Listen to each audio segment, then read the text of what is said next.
there's the full-time stats, and not too much difference in terms of the possession, but Real were creating more chances and more efforts on goal. What's only one yellow card in the game? Damien, no offsides. It wasn't quite the tempestuous affair that sometimes these games can be, especially when Atletico are involved. Well, yeah, listen, they have evolved their style over the last number of years into a more possession-based, technical, tactical team. But they still maintain that, like I said, a little bit of dog in them. So it's they might need it yet in the tie come the second leg. There was a spell before they conceded the second goal, Brian, where it came maybe after Alvarez put them level, that they had a bit of control in the game. Yeah, I thought they had real control of the game, and the crowd were getting quietened by the fact that they were able to keep possession, knock it about, find players in space. I mean, this is the goal. I was got a little bit lucky getting away from Camavinga. Camavinga needed to be more determined to get a second block on it, and he wasn't, and that allowed Alvarez to get the shot away. But just look at this, how many players have got in advanced positions on the pitch. Even the centre-backs, Langley and Jimenez, are up in the Real Madrid half, not worried about Mbappe because he's so deep. Lino getting the ball, Griezmann dropping short, controlling possession again, able to find each other very easily. Two in the box, just one outside the box. The Paul, lovely little ball in behind, allows them to get a situation for it. The cross comes in very late, but they almost get on the end of it. And this was the pattern of play from the start of the second half right up until Real Madrid scored. Long passing sessions, just the Paul couldn't control it on the first effort, and Mendy gets a block.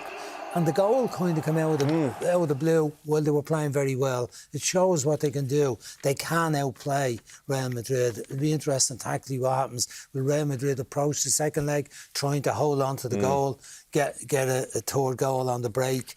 Or will they play as normally do, except when they've played Manchester City? Will they go at Atletico and leave themselves open? Be really interesting. At that point, as you say, Brian, he would have been happy, Simeone, with how things were going. But, Damien, as so often it happens, how do Real, when you think that the run of play is going against them, always seem to pounce just at that moment? Yeah, because they've got such good players that when you're in the ascendancy, you commit more bodies forward, and that's what Atletico Madrid do. And sometimes you can leave yourselves a little bit short. And sometimes when you're in the ascendancy, you might not run back with the same intensity because you're thinking, let's get the ball back because we're in control.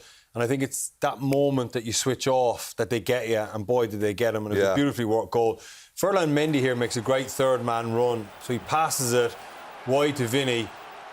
Sorry, the ball goes wide to Vinny. He continues his run, Mendy, and he finds himself in an advanced position. He pops it to Brahim Diaz. I'm not sure what happens here. He nearly does his own ankle. In fairness to Longley, he's a superb 1v1 defender.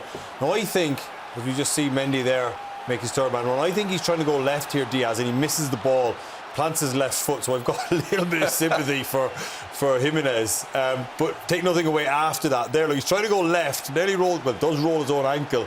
And he just pops inside, and then it's pure quality after that. Once he gets that little bit of fortune, that little window of opportunity, he fires it in with pace into that far post. And like I said, it's just because you feel you're in the ascendancy against them. Yeah, and you switch off and suddenly you're behind.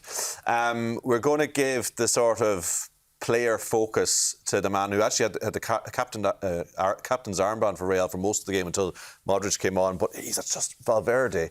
It's just a Rolls Royce, isn't he, Brian? You're kind of wondering, is he a bit wasted playing right back, and saying, yeah, he is, because surely there's someone in the club that could play right back and keep him in his position. But what a pass this was, just as effective as if he was playing the right side of midfield and making the goal in the final against Liverpool. Magnificent piece of defending there, reading the situation as the cross comes in. This one intercepts the pass into Lino, gets there first. Then it looks like he's out of position. Look at his recovery pace here to get back goal side again and force Galan back inside. Here's another one, reads the situation easy. How cool is this? I'll just knock it by you. It's a foul. Okay, don't worry about the free kick. I'll knock a pass into Camavinga. And this is the best bit of defending in the whole match. Saves the ball from going to the net, the goal line. Stops Lino getting there.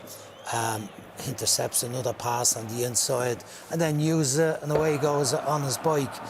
It's funny, you said tackle. you'd like to see just find somebody else for right back and just get him in the middle. Look at Ancelotti knows what he's doing. And they hadn't even they had 3 spare spots on the bench tonight. They couldn't fill their bench. It was extraordinary for a club at that level. The 2 goalkeepers and 5 outfield players. And so maybe they are really, really short, but you would think that they would have cover for every position on the pitch. But it appears not with Carvajal being out, that Valverde is the next choice for right back.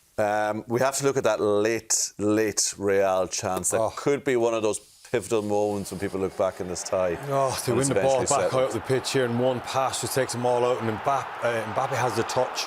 That ball's got to come first time. Listen, they do great to win it back with a counter press, and then as the ball slides into Mbappe, he doesn't need to have a touch there. That ball's got to come first time. His first touch has to fire out across goal, and it's a simple tap in.